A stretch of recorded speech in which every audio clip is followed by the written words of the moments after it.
오늘 우리 주제가 관절염인데 그중에서도 하이힐병이라고 알려진 이 하이힐병에 대해서 알려주기 위해서 본인이 저렇게 하이힐을 직접 신고 오신 거라고 합니다. 아니 근데 저는 좀 모르겠는 게 왜냐면 하이힐은 여성분들이 많이 신으시잖아요. 네. 김행복 씨는 여성이 아닌데요? 아마 어떤 오늘 연관이 우리 있을까요? 여성분을 섭외를 하지 못해서 김현복 씨가 이렇게 나오시게 된 것 같은데요.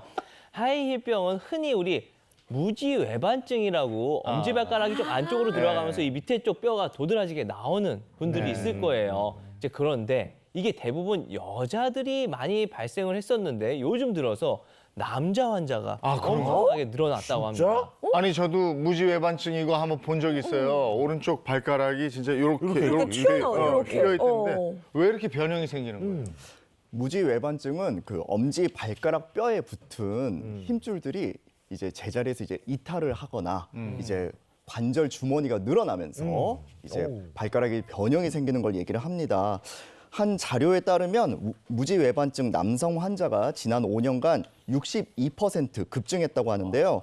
특히 주목할 만한 점은 2013년 통계로 진료 인원 중에 여성이 84.7% 정도로 남성보다 5.5배가 많은 것으로 집계됐었는데 최근 5년간의 연평균 증가율을 보면 남성은 13.1%, 여성은 6.8%로 남성의 증가율이 약 2배가량 웃도는 것으로 보여지고 있습니다. 아니 그런데 지금 앞에 그 무지외반증 사진을 봐도 이게 딱 보면은 흔히 여성분들 그 뾰족 구두 그 모양이잖아요. 그래서 이게 구두 때문에 많이 생기는 건 이해가 되는데 남자분들이 그렇다고 하이힐 신고 다니진 않는데 왜 남자분들이 막 이렇게 늘어나는 거죠? 아니 그리고 뭐죠 하이힐을 요즘에 여성들이 안 신는 게 아니고 네. 그렇죠. 근데 왜 그러지? 근데 여성분들은 선택의 폭이 좀 많아졌잖아요. 요즘 플랫슈즈도 신으시고 다양한 스니커즈들도 워낙 많이 유행을 하니까 하이힐에만 기대는 이제 여성분들이 줄어든 거죠. 그래서 30, 40대 여성들의 무지외반증 발생 비율이 좀 줄어들고 있는 추세이기도 하고요. 반면에 남성은 예전에는 사실 좀 발볼 넓은 구두라든지 운동화 주로 신었었는데 요즘 패션을 좀 중요하게 생각하는 젊은 층에서 이렇게 발볼이 좀 좁은 구두를 많이 이제 즐겨서 신는 거죠. 그렇게 되다 보면은 이 무게 분산이 아주 골고루 다 이루어지지 않으니까 앞쪽에 무게가 좀 많이 실리기도 해서 그래서 굳은 살이 많아지고 이게 발의 변형을 초래하는 원인이 될 수 있는 겁니다. 똑같이 이제 발볼이 좁은 구두를 신더라도 아무래도 남성분들이 체중이 더 많이 나가다 그렇죠. 보니까 네. 더 앞으로 많이 쏠리고 그래서 더 무지외반증 생기는 게 아닌가 이런 생각 들거든요. 네, 정확합니다.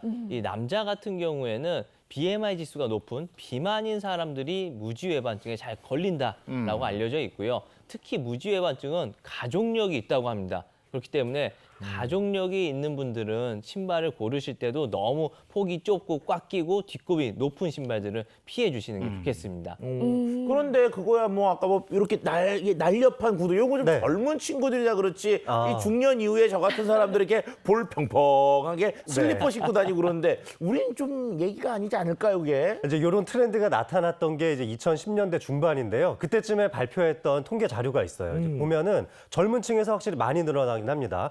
10대도 당시에 거의 한 40% 가까이 환자가 늘어났고요. 20대는 거의 2배 가까이 100%가 늘어났었고 30대가 70% 그러니까 청소년층 또 중장년층에서 조금 더 많은 비율이 늘어나긴 했는데 당시 조사에서 가장 높은 연령층이었던 70대도 이 발생 비율이 약 80% 가까이 늘어난 걸로 조사가 됐었어요.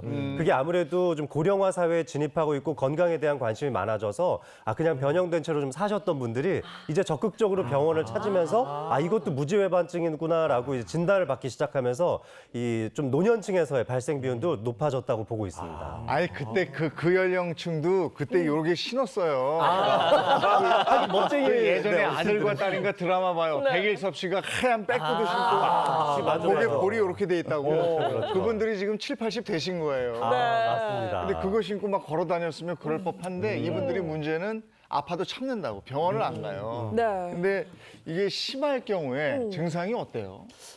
실제 환자분의 사진을 보시면 아마 좀 놀라실 텐데요. 사진 보시겠습니다.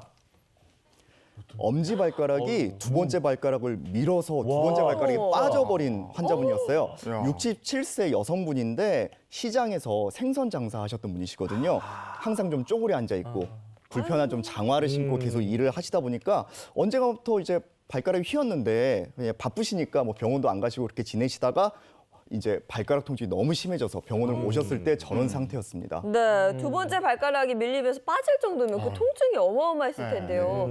무지외반증 뭐 수술을 많이들 하지 않나요? 네, 무지외반증 이제 수술을 하기도 하는데 주의하셔야 될 거는 합병증들이 좀 있어요. 그래서 관절 운동이 좀 제한이 된다거나 발가락 길이가 좀 짧아지기도 하고요. 그 뼈를 교정했던 부위가 좀 안 붙는 그런 혹은 잘못 붙는 부정유합이나 이제 너무 과하게 교정을 하면 이제 무지내반증이라는 증상이 생길 수도 있고 수술 후에도 관리가 잘못되면 다시 외반증이 재발하기도 하기 때문에 본인에게 맞는 적절한 치료를 받으셔야겠습니다.